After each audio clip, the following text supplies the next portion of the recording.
Hello students, இந்த வீடியோல நம்ம quantum numbers பார்க்கலாம். So ஒரு atomல இருக்கக்கூடிய ஒவ்வொரு எலக்ட்ரானையும் define பண்றது ஒரு 4 sets of quantum numbers. So first quantum number வந்துட்டு principal quantum number n அப்படினு சொல்றோம். Azimuthal quantum number L, magnetic quantum number ml and spin quantum number ms. So இப்போ ஒரு quantum number நம்ம பார்க்கலாம். So first quantum number வந்துட்டு principal quantum number இதை n அப்படின்ற alphabet வச்சு நம்ம designate பண்றோம். So principal quantum number it represents the energy level of the electron. ஒரு electron உடைய energy level பத்தி நம்மளுக்கு சொல்றது வந்துட்டு principal quantum number. So இதுல இந்த n க்கு வந்து 1, 2, 3, 4 அப்படின்னு values வந்து நம்ம கொடுக்கலாம். So 1, 2, 3 கொடுக்கறதுக்கு பதிலா n is equal to 1 இருந்தா அதை k shell அப்படின்னு சொல்லலாம். KL, MN அந்த மாதிரி ஷெல்லுக்கு நம்ம KL, MN அப்படின்னும் பேர் கொடுக்கலாம். So இது எப்படி இருக்கும் அப்படின்னா இது வந்துட்டு நியூக்ளியஸ். So நியூக்ளியஸை சுற்றி நம்ம ஆர்பிட்ஸ் போடுறோம்.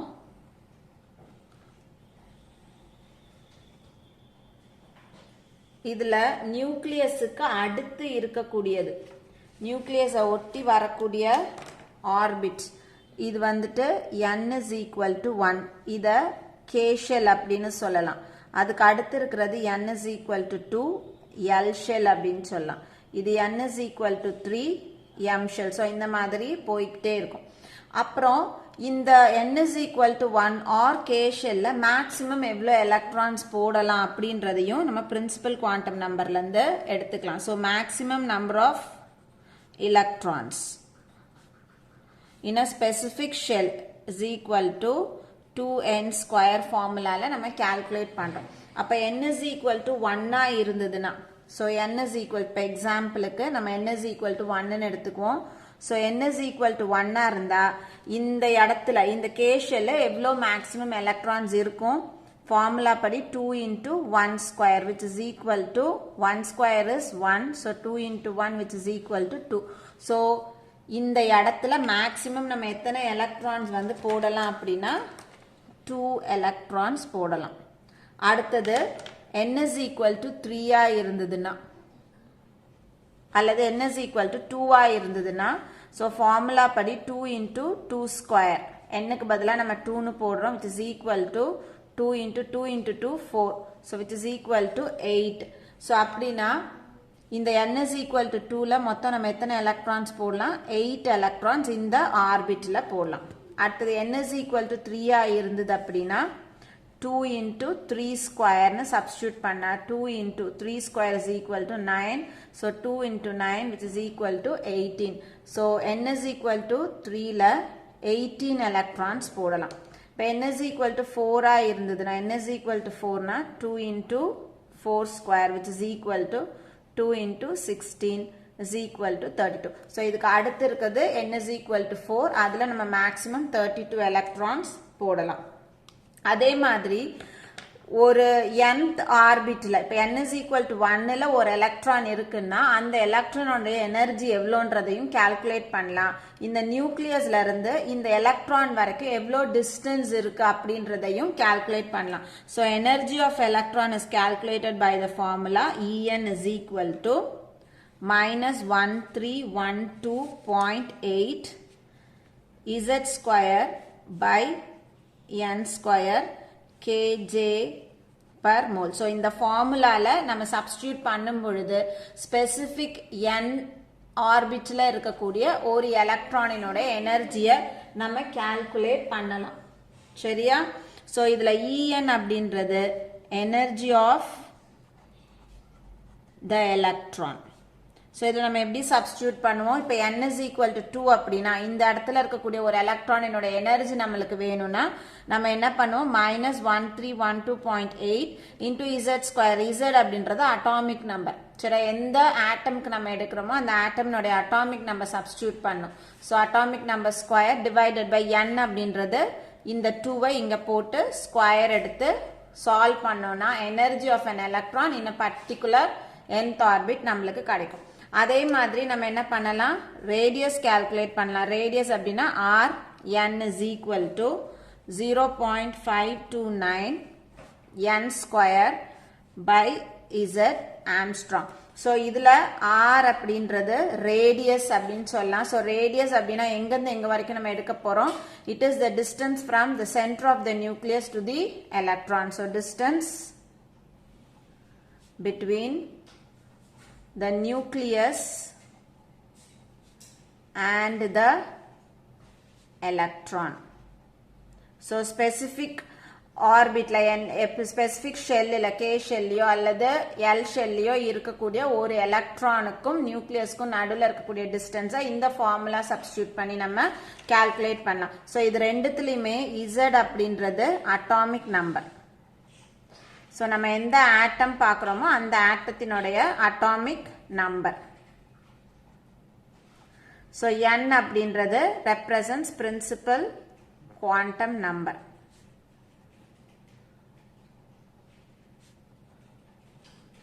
ஸோ ஒரு பிரின்சிபல் குவாண்டம் நம்பர்னு நம்ம எடுத்துக்கிட்டோம்னா அது அந்த எலக்ட்ரானினுடைய எனர்ஜி லெவல் பற்றி கொடுக்குது. ஸோ எனர்ஜி லெவலுக்கு நம்ம வேல்யூஸ் கொடுக்கலாம். n is equal to 1 2 3 4 அப்படின்னு கொடுக்கலாம், அல்லது நம்ம ஆல்பபெட்ஸாக KLMN அப்படின்னு கொடுக்கலாம். ஸோ ஒரு ஸ்பெசிஃபிக் ஷெல்லில் எவ்வளோ மேக்ஸிமம் எலக்ட்ரான்ஸ் அகாமடேட் பண்ணலாம் அப்படின்னா 2n ஸ்கொயர் ஃபார்முலாவில் சப்ஸ்டியூட் பண்ணால் maximum number of electrons calculate பண்ணலாம். ஸோ அது இந்த இடத்துல நம்ம கால்குலேட் பண்ணியிருக்கோம். n is equal to 1னா 2, n is equal to 2னா 8, n is equal to 3னா 18, n is equal to 4னா 32. ஸோ எனர்ஜி ஆஃப் an எலக்ட்ரானும் கால்குலேட் பண்ணலாம், டிஸ்டன்ஸ் பிட்வீன் த நியூக்ளியஸ் அந்த எலக்ட்ரானும் கால்குலேட் பண்ணலாம். So next quantum number azimuthal quantum number. இதை வந்து சப்சிடரி குவாண்டம் நம்பர் அப்படின்னு சொல்லலாம். இதை எல் அப்படின்ற ஆல்பபெட் வச்சு நம்ம டெசிக்னேட் பண்ணுறோம். ஸோ இது எதை ரெப்ரசன்ட் பண்ணுது அப்படின்னா இந்த ஷெல்லுக்குள்ள எவ்வளோ சப்ஷெல்ஸ் இருக்குது.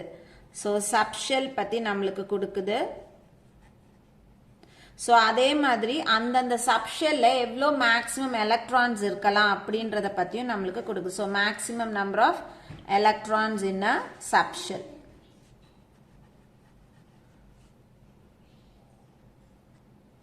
So இங்க Lக்கு values பார்த்தோம் அப்படின்னா 0ல இருந்து n minus 1 வரைக்கும் போகலாம். So இதுல n அப்படின்றது principal quantum number. Principal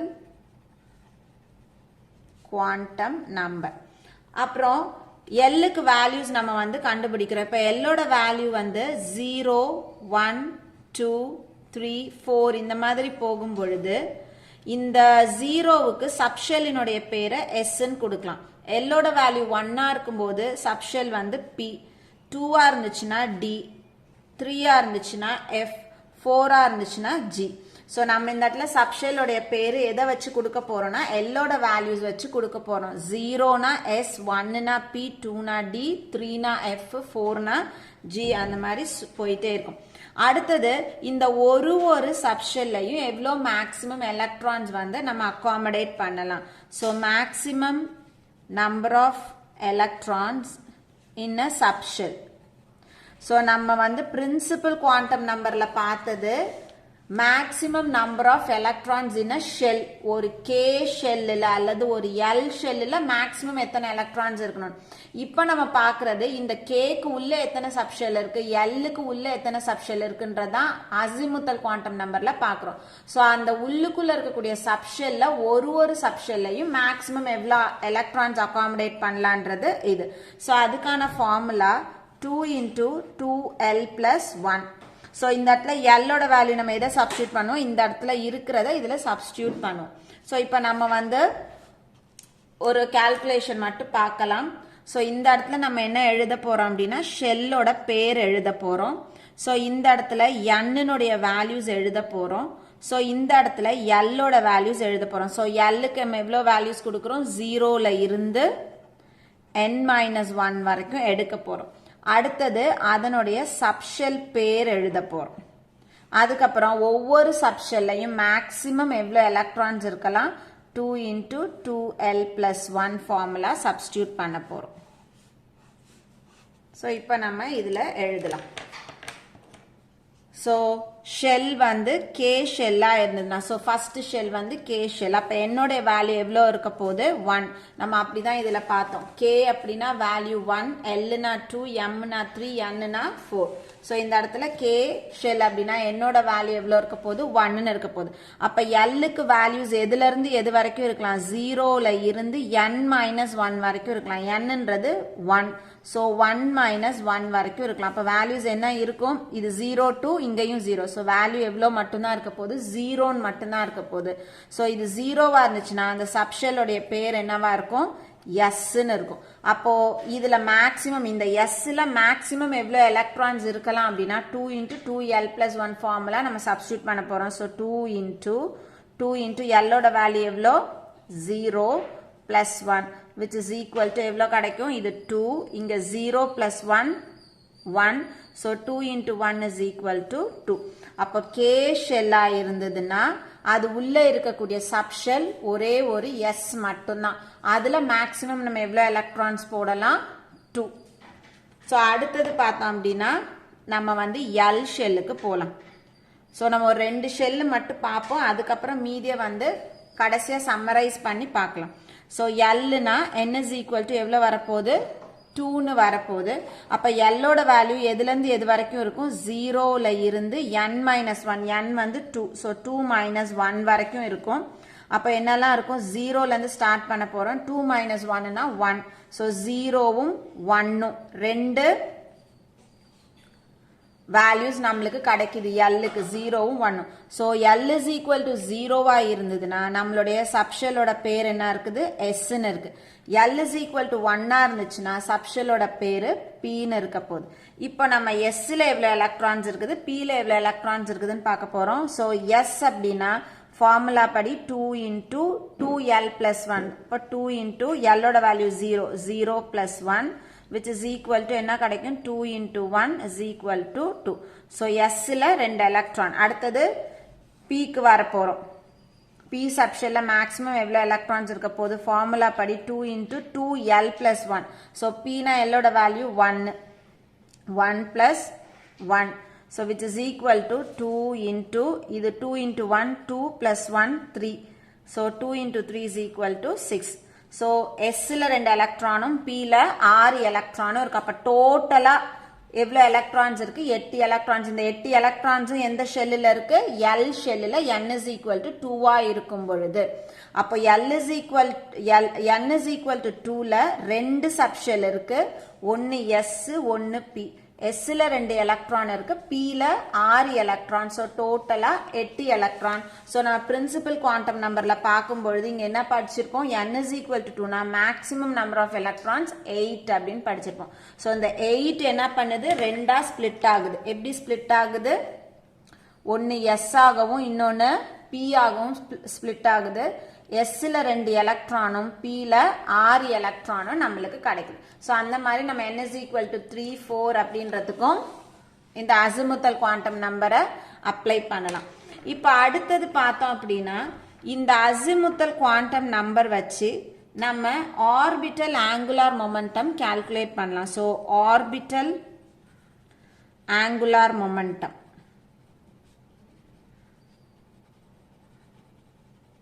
எப்படி கால்குலேட் பண்றது is equal to formula square root of L into L plus 1 H by 2 pi. So இந்த ஃபார்முலால நம்ம சப்ஸ்டியூட் பண்ணோம்னா ஆர்பிட்டல் ஆங்குலார் மொமெண்டம் கால்குலேட் பண்ணலாம். ஸோ L அப்படின்றது azimuthal quantum number value. So இது வந்து blanks constant. நம்ம எல்லாத்தையும் சப்ஸ்டியூட் பண்ணணும் அப்படின்னா ஆர்பிட்டல் ஆங்குலார் மொமெண்டம் கால்குலேட் பண்ணிடலாம். So third quantum number magnetic quantum number. இதை ML அப்படின்னு சொல்லலாம், அல்லது சில இடங்கள்ல வெறும் M அப்படின்னும் கொடுத்துருப்பாங்க. ஸோ இது நம்மளுக்கு என்ன ரெப்ரசன்ட் பண்ணுது அப்படின்னா it represents different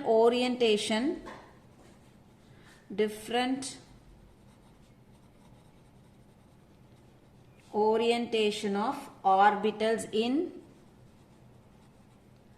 space. So நம்ம வந்துட்டு ஒரு மேக்னெட்டிக் ஃபீல்டில் வைக்கும் பொழுது அதில் இருக்கக்கூடிய அந்த ஆர்பிட்டல்ஸ் டிஃப்ரெண்ட் டைரக்ஷன்ஸில் ஓரியன்ட் ஆகும். ஸோ அதை தான் வந்து நம்ம இந்த மேக்னெட்டிக் குவாண்டம் நம்பர் நம்மளுக்கு கொடுக்குது. இப்போ இந்த எம்முக்கு வேல்யூஸ் பார்த்தோம் அப்படின்னா இந்த எம்எல்னுடைய வேல்யூஸ் வந்து -L இருந்து +L வரைக்கும் போகும். ஸோ இதில் இந்த -L வரும்போது 0 போட்டு 0க்கு அப்புறம் தான் நம்ம +L கொடுப்போம். ஸோ இப்போ எக்ஸாம்பிளுக்கு பார்த்தோம் அப்படின்னா n is equal to 1 இருந்ததுன்னா so n is equal to 1 அதாவது k ஷெல்லில் என்னோட வேல்யூ எவ்வளோ இருக்குது 1ன்னு இருக்குது. ஸோ என்னோட வேல்யூ 1 இருக்கும்போது எல்லோட வேல்யூ நம்ம எவ்வளோ பார்த்துருப்போம் 0ன்னு பார்த்துருப்போம். ஸோ எல்லுக்கு 0வா இருக்குன்னா எம்எல்னுடைய வேல்யூஸ் எவ்வளோ இருக்கும் நம்மளுக்கு -L to +Lன்னு கொடுக்கும். ஸோ -L அப்படின்னா -0 to +0 which is equal to 0. So L is equal to 0வா இருக்கும் பொழுது எம்எல்னுடைய வேல்யூவும் எவ்வளவா இருக்க போகுது 0வா இருக்க போகுது. ஸோ நம்ம கே அடுத்தது எல் எடுத்துக்குவோம். அப்போ n is equal to 2 அப்படின்னா எல்லோட வேல்யூஸ் என்னெல்லாம் இருக்கும். ஸோ எல்லுக்கு நம்மளுக்கு 2 வேல்யூஸ் வரும். ஒன்று L is equal to 0 இன்னொன்று L is equal to 1ன்னு கிடைக்கும். So L is equal to 0க்கு இப்போ தான் நம்ம கண்டுபிடிச்சோம் எம்எல்னுடைய வேல்யூ எவ்வளோ இருக்குது 0ன்னு இருக்கு. இப்போ L is equal to 1 இருந்துச்சுன்னா நம்மளுக்கு எதுலேருந்து எது வரைக்கும் வேல்யூஸ் வந்து வேரி ஆகணும் -L to +L. So -L அப்படின்னா என்ன அர்த்தம் -1ல இருந்து +1 வரைக்கும் வேல்யூஸ் போகணும். ஸோ இதுக்கு நடுவில் என்னென்ன வேல்யூஸ் இருக்கும் -1க்கு அடுத்தது நம்மளுக்கு என்ன கிடைக்கும் 0ன்னு இருக்கும். 0க்கு அப்புறம் +1. So L is equal to 1 இருந்துச்சுன்னா நம்மளுக்கு மொத்தம் எத்தனை வேல்யூஸ் வருது 3 வேல்யூஸ் வருது -1 0 +1. அப்போ ஒரு மேக்னெட்டிக் ஃபீல்டில் இந்த n is equal to 2 ஷெல்லில் orbitals வந்து ஒன்று L is equal to 0க்கும் இன்னொன்று L is equal to 1க்கும் இருக்கும். ஸோ இந்த L is equal to 1ன்னு வரும் பொழுது அந்த 3 ஆர்பிட்டல்ஸ் எத்தனை டைரக்ஷனில் ஓரியன்ட் ஆகுது அப்படின்னா 3 டிஃப்ரெண்ட் டைரக்ஷன்ஸில் ஓரியன்ட் ஆகுதுன்னு அர்த்தம். இப்போ இதில் இதே மாதிரி நம்ம KL எம்முக்கும் எழுதலாம். ஸோ எம்முக்கு எழுதி ஒரு தடவை செக் பண்ணிடுவோம். அப்போ என்னோட வேல்யூ எவ்வளோ இருக்கும் 3ன்னு இருக்கும். அப்போ எல்லுக்கு எத்தனை வேல்யூஸ் கிடைக்கும் 0 1 2ன்னு 3 வேல்யூஸ் நம்மளுக்கு கிடைக்கும். L is equal to 0வா இருந்துச்சுன்னா எம்எல்னுடைய வேல்யூ எவ்வளோ இருக்க போகுது அதே 0ன்னு இருக்க போகுது. L is equal to 1 இருந்ததுன்னா வேல்யூஸ் எதுலேருந்து எது வரைக்கும் ரேஞ்ச் ஆகும் -1 0 +1 3 ஓரியன்டேஷன்ஸ் கொடுக்குது. L is equal to 2 இருந்துச்சுன்னா நம்மளுக்கு எங்கேருந்து எங்கே வரைக்கும் வேரி ஆகணும் -2ல இருந்து +2 வரைக்கும் வேரி ஆகணும். அப்போ நம்ம எழுதும் போது எப்படி எழுதுவோம் -2 அதுக்கு அடுத்தது என்ன வரும் -1 அதுக்கப்புறம் 0 அதுக்கப்புறம் +1 அதுக்கப்புறம் +2. ஸோ இந்த ஆர்பிட்டல்ஸ் மொத்தம் எத்தனை டைரக்ஷன்ஸில் ஓரியன்ட் ஆகுது 5 டிஃப்ரெண்ட் டைரக்ஷன்ஸில் ஓரியன்ட் ஆகுது. இந்த மாதிரி அடுத்தடுத்ததுக்கும் நம்ம போகலாம். ஸோ இந்த மேக்னெட்டிக் குவாண்டம் நம்பர் அப்படின்றது ஒரு ஆர்பிட்டல் எத்தனை டைரக்ஷன்ல ஓரியன்ட் ஆகுது ஸ்பேஸ்ல எத்தனை டைரக்ஷன்ஸ்ல ஓரியன்ட் ஆகுது அப்படின்ற இன்ஃபர்மேஷனை நம்மளுக்கு கொடுக்குது. ஸோ 4th குவாண்டம் நம்பர் வந்துட்டு ஸ்பின் குவாண்டம் நம்பர். இதை நம்ம MS அப்படின்னு சொல்றோம். ஸோ இது நம்மளுக்கு ஒரு எலக்ட்ரானினுடைய ஸ்பின்னை பத்தி நம்மளுக்கு சொல்லுது. So it gives information about the spin of the electron. So நார்மலா பார்த்தோம் அப்படின்னா ஒரு எலக்ட்ரான்னு எடுத்துக்கும் பொழுது அந்த எலக்ட்ரான் நியூக்ளியஸை சுத்தி வருதுன்னு நம்மளுக்கு தெரியும். எப்படி ஒரு எலக்ட்ரான் நியூக்ளியஸை சுத்தி வருதோ அதே மாதிரி ஒரு எலக்ட்ரான் தன்னைத்தானேவும் சுத்திக்கும். ஸோ ஒன்று கிளாக் வைஸ்ல சுத்தலாம் அல்லது எலக்ட்ரான் ஆன்டி கிளாக் வைஸ்ல சுத்தலாம். ஸோ எலக்ட்ரானுக்கு வந்து 2 டைப் இருக்கு. ஒன்று வந்து they revolve around the nucleus in orbit, இன்னொன்று தே ஸ்பின் இட் செல்ஃப், அதே என்ன பண்ணிக்குது அதையே சுத்திக்குது. ஸோ 2 டைரக்ஷன்ல சுத்தலாம். ஒன்று கிளாக் வைஸ் இன்னொன்று anticlockwise direction. So ஒரு எலக்ட்ரான் 2 டைரக்ஷன்ல ஸ்பின் ஆகலாம் அப்படின்றதுனால நம்ம ஸ்பின்னுக்கு ஒரு ஸ்பின்னுக்கும் ½ அப்படின்ற வேல்யூ கொடுக்குறோம். ஸோ கிளாக் வைஸ்ல எலக்ட்ரான் ஸ்பின் ஆச்சுன்னா அந்த இடத்துல MS வேல்யூ நம்ம என்னன்னு கொடுக்குறோம் +½ கொடுக்குறோம். எலக்ட்ரான் வந்து ஆன்டி கிளாக் வைஸ்ல ரிவர்ஸ் டைரக்ஷன்ல ஸ்பின் பண்ணுச்சு அப்படின்னா அதை நம்ம MS is equal to -1/2 அப்படின்னு கொடுக்குறோம். ஸோ மேக்சிமம் பார்த்தோம் அப்படின்னா இதுக்கு வந்து 2 வேல்யூஸ் தான் இருக்கலாம். இந்த ஸ்பின் குவாண்டம் நம்பருக்கு 2 வேல்யூஸ் தான் இருக்கலாம். ஒன்று +½ இன்னொன்று -½ ஸோ குவாண்டம் நம்பர்ஸ் வந்து 4 different quantum numbers, principal, azimuthal, magnetic and spin. So ஒரு எலக்ட்ரானுடைய டெஃபினிஷன் அப்படின்னா இந்த 4 குவாண்டம் நம்பர்ஸ் வச்சு தான் நம்ம கேரக்டரைஸ் பண்றோம். ஸோ எல்லாருக்கும் இந்த 4 டிஃப்ரெண்ட் குவாண்டம் நம்பர்ஸும் புரிஞ்சிருக்கும்னு நினைக்கிறேன். தேங்க்யூ.